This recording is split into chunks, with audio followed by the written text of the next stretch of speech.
ನಮಸ್ಕಾರ ಎಲ್ರಿಗೂ.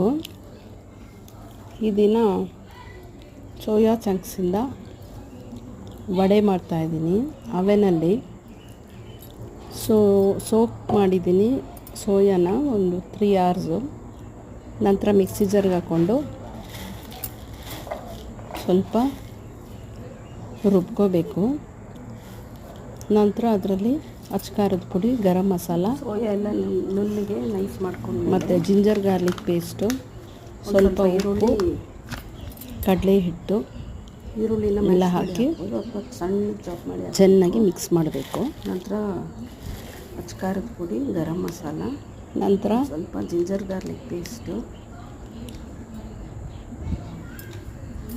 ಮತ್ತು ಕಡಲೆ ಹಿಟ್ಟು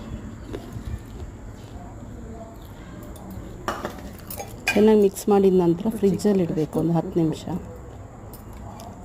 ಅದಾದ ನಂತರ ಹಾಕಿ ಎಲ್ಲ ಚೆನ್ನಾಗಿ ಕಲಿಸ್ಕೋಬೇಕು.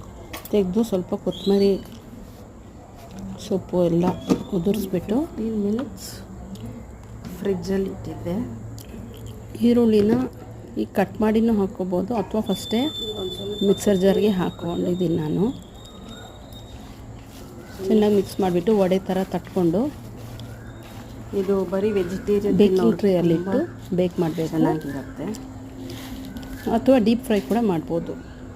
ಈಗ ಇಲ್ಲಿ ಸ್ವಲ್ಪ ಆಯಿಲ್ ಹಾಕಿ ಕೋಟ್ ಮಾಡಿದ್ದೀನಿ. ಇದು ವೆಜಿಟೇರಿಯನ್ ಅವರಿಗೆ ಈ ಥರ ಕೈಮಾ ಉಂಡೆ ಥರ ಇರುತ್ತೆ, ಕೈಮಾ ವಡೆ ಥರ ತುಂಬ ಟೇಸ್ಟಾಗಿರುತ್ತೆ. It's very good in high protein ಇದೆ.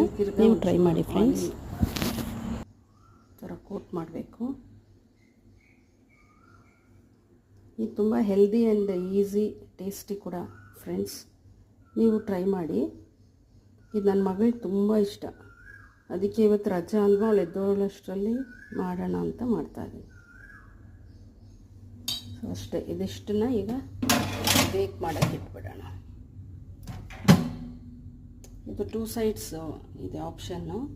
ಇದನ್ನು ಒಂದು 15 minutes ಅಥವಾ 20 minutes ಬೇಕ್ ಮಾಡಬೇಕು.